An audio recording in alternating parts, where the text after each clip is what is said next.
This is the sort of the warehouse bit of this site. This barn is a bit over 100 years old, and it was taken apart from another site and then brought here and put back together. There was a fire here, and that's why some of these timbers have had to be replaced.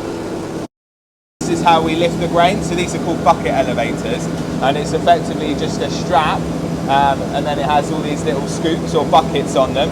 Pick the grain up and it will lift it, and then it will tip it out at the top. We used to have like elevators for the workers, where basically it's just a continuous band with platforms on it, and they would just like hop onto them and then hop off again. And like leather hinges and everything. Exactly. It's very cool. This is where all the wheat is stored in these. Inside there'll be various different sections. So this is rye in here that we're milling at the moment, and then out of the bottom of those it goes into like a channel, and then it will go into a pipe, and then that will feed it down onto the mill. We use air pressure to blow the flour around. So this is like a very old centrifugal sieve.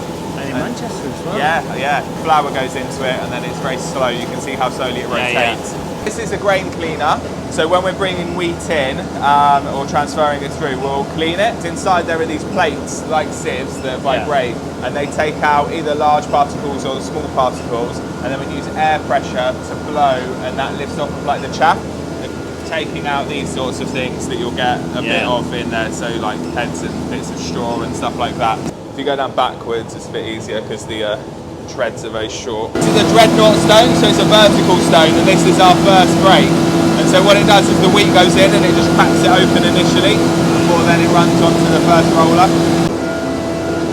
And normally the stones will be running, and the grain would basically slowly fall down like this into the stones. And inside this casing, you have a bed stone, which doesn't rotate, and then you have the runner stone, which is the one that rotates on top.